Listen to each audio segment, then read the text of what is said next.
విశాఖ జిల్లా పెందుర్తి మండలం చిన్నమోడిసివాడ గ్రామంలో సిపిఐ నాయకులు ఆందోళన చేపట్టారు. ఇల్లు లేని నిరుపేదలకు ప్రభుత్వం వెంటనే ఇళ్ల స్థలాలు కేటాయించాలని డిమాండ్ చేశారు.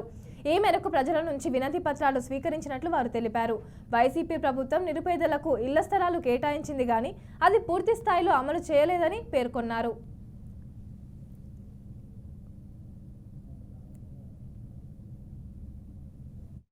కూటమి ప్రభుత్వం ఎన్నికల్లో అధికారంలో వస్తే మేము ఏదైతే గత ప్రభుత్వం చెట్టు భూమి ఇచ్చింది అది దేనికి సరిపోదు, పట్టణాల్లో 2 సెంట్లు, పల్లెటూరులో 3 సెంట్లు భూమి అధికారంలోకి వస్తే ఇస్తామని చెప్పి హామీ ఇచ్చారు.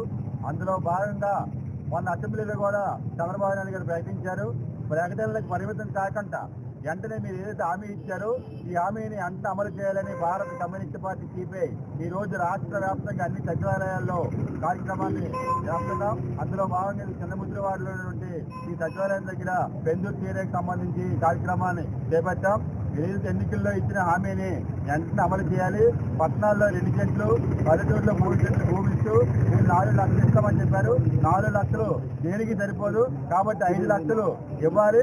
అలాగే ఏదైతే మీరు భూములు ఇస్తామని చెప్పి ఎక్కడోట ఏదైతే మండలకు సంబంధించి పల్లెటూరులు ఇవ్వండి. పట్టణాలకు సంబంధించి 2 సెంట్లు భూమిని తీసుకెళ్లి ఎక్కడ కొండవాళ్ళ ప్రాంతాల్లో ఎక్కడ దూరంగా ఇస్తే ఇక్కడ పేద ప్రజలు అక్కడికి వెళ్ళి మళ్ళీ ఇక్కడికి బతుకు తెరువు కోసం రావాలంటే చాలా ఇబ్బంది పడుతున్నారు. కాబట్టి గత టీడీపీ ప్రభుత్వంలో కానీ వైసీపీ ప్రభుత్వంలో కానీ వాళ్ళ ప్రభుత్వ హామీల్లోని అమల్లో భాగంగా ఇచ్చినటువంటి అప్పుడు టిట్కో ఇల్లులు కానీ మొన్న జగనన్న ఇచ్చిన ఇల్లులు కానీ ముందు వాటిపై జరిగిన అవినీతిని అవకతవకలను బయటికి తీసి సమీక్షించి ఈ రాష్ట్రంలో ఇల్లు లేని నిరుపేదలు ఎంతమంది ఉన్నారో వారి యొక్క గణాంకాలాన్ని చేపట్టి ఆ ఇల్లులందరూ వాళ్ళందరికీ ఇవ్వాలి.